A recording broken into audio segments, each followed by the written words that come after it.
Yes વિદ્યાર્થી મિત્રો, રીનીટ 2026 નું રિઝલ્ટ આવી ચૂક્યું છે. શાનદાર રિઝલ્ટ રહ્યું હશે ઘણા વિદ્યાર્થીને કભી ખુશી કભી ગમ. હા, તો વિદ્યાર્થી મિત્રો આવું તો થોડું ઘણું ચાલ્યું રહેવાનું છે, પણ હવે સમય આવી ગયો છે કે તમારા જે માર્ક્સ છે એના આધારે એક્સપેક્ટેડ કટ ઓફ શું હશે, હે ને? તો વિદ્યાર્થી મિત્રો સૌથી પહેલા તમારે કમેન્ટ કરવાની છે, બધાએ કમેન્ટ જરૂરી કરવાની છે. શું? તો કે તમારા રીનીટ 2026 માં કેટલા માર્ક્સ આવ્યા છે. તો ઝડપથી પહેલા કમેન્ટ કરો અને પછી વિડીયો બેટા આગળ કન્ટિન્યુ કરો. તો યસ વિદ્યાર્થી મિત્રો, રીનીટ 2026 ઘણું ઉતાર ચઢાવ રહ્યો એક્ઝામની અંદર અને ફાઇનલી રિઝલ્ટ લીક થઈ ગયું, હે ને? તો એનટીએ જે વસ્તુ લીક કરવાની હતી બેટા એ ફાઇનલી લીક કરી દીધી, જેનું નામ છે રિઝલ્ટ. તો વિદ્યાર્થી મિત્રો ચલો આવી જઈએ course wise cut off government private college 2026. તો જો અત્યારે આપણે ડિસ્કશન કરવા જઈએ બેટા તો MBBS માટેનું એક સરસ મજાનું એક્સપેક્ટેડ મળી ગયું નથી કે તો એક્સપેક્ટેડ છે. તો કે સીટ ટાઈપ કઈ MBBS કટ ઓફ 2026 માં સૌથી પહેલા seat type, then expected lowest mark અને સ્ટ્રોંગ ટાર્ગેટ સમજાવું છું. જો બેટા ઓલ ઇન્ડિયા કોટામાં તમે ગવર્મેન્ટની વાત કરશો, પહેલા એનો રાઉન્ડ ચાલુ થશે.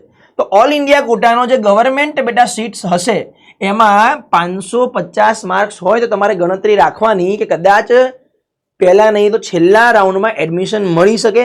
ઇન ધ સેન્સ 550 છે ત્યાં સુધી પોસિબિલિટી છે, રાઈટ? તો 550 થી 570 નું બેટા જેના માર્ક્સ હશે ને થોડું અવઢવમાં રહેશે, મળશે નહીં મળે, મળશે નહીં મળે, મળશે નહીં મળે. પણ જેને સ્ટ્રોંગ ટાર્ગેટ શું 580 પ્લસ છે એ બધાને બેટા મળી જવાનું છે. પણ બોલું છું એક્સપેક્ટેડ છે, હે ને? પછી આવશે નહીં તો મારી જોડે સર મળ્યું નહીં અમને આપો ને, તો પછી મારા બેટા ઓપ્શન નહીં રહે, બીજું એક સીટ લઈને આવવું પડે ને મેં એક્સ્ટ્રા મૂકીને બેસી જવાનું, હે ને? તો યસ વિદ્યાર્થી મિત્રો, ઓલ ઇન્ડિયા કોટાની જે ગવર્મેન્ટ સીટ છે એમાં 550 થી લઈને 570 અને સ્ટ્રોંગ ટાર્ગેટ કે જેને 580 પ્લસ છે એને અવશ્ય એડમિશન મળી શકે એવી શક્યતા રહેલી છે. સ્ટેટ ગવર્મેન્ટની વાત કરી દઈએ, જેમ કે ગુજરાત છે તો ગુજરાતની અંદર બેટા આ જ વસ્તુ રહે એવું છે એક્સપેક્ટેડ 560. પણ 510 હોય તો તમારે ટ્રાય કરી શકાય કે ભાઈ હું ગવર્મેન્ટ કોલેજમાં મને એડમિશન મળે, છેલ્લો રાઉન્ડ કદાચ પોસિબિલિટી શક્યતા રહેલી છે. શક્યતાની વાત છે, શક્યતા દૂર દૂર દૂર દૂર સુધીની જે હોય ને એ પણ મેં આવરી લીધી છે. એટલે 510 વાળાને પોસિબિલિટી છે કે ભાઈ એ લોકો ફોર્મ ફિલઅપ કરે MBBS નું અને થોડી આશા સાથે એ ફોર્મને ફિલઅપ કરતા રહે, રાઈટ? પણ જેને 570 પ્લસ, જો 560 વાળો કેવો હશે ખબર છે, બોર્ડરમાં રહેશે, મળશે નહીં મળે, કેટલાય અટકશે. બેટા 570 પ્લસ જેને હશે ને એને સ્ટેટ ગવર્મેન્ટમાં મળવાની શક્યતા પૂરેપૂરી છે. પછી પ્રાઇવેટ ગવર્મેન્ટ લઈ લો બેટા તો એમાં 400 થી લઈને 500 સુધી 400 વાળા બેટા ટ્રાય કરી શકે, બેસી શકે, આશા રાખી શકે. બટ 500 હશે તો બેટા વેલ એન્ડ ગુડ.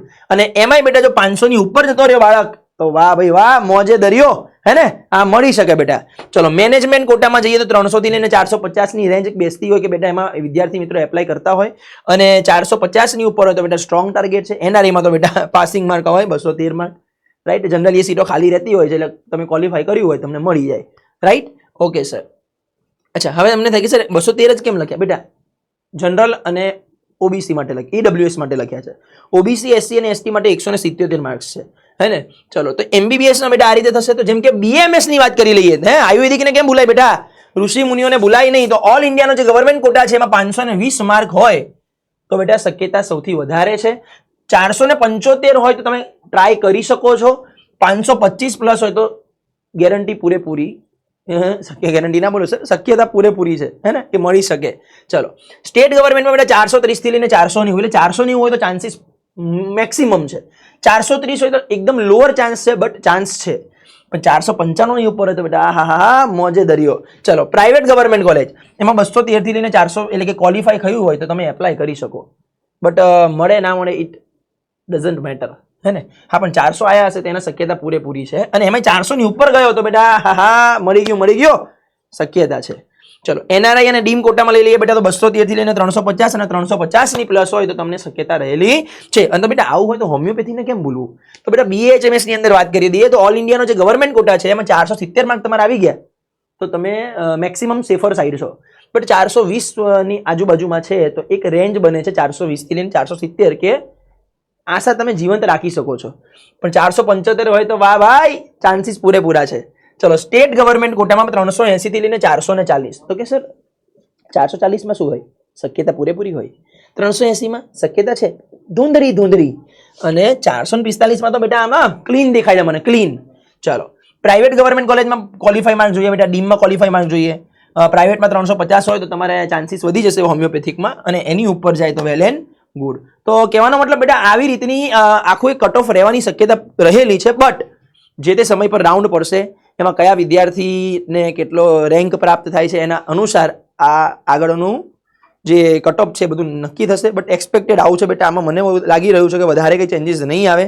તો વિદ્યાર્થી મિત્રો તમારે ચેટ બોક્સમાં મને જણાવવાનું છે હે ને કે તમારે કેટલા માર્ક્સ છે, એ ભૂલતા નહીં બેટા. અવનવા સેશન જોરદાર બેટા આપણે લાવતા રહેશું.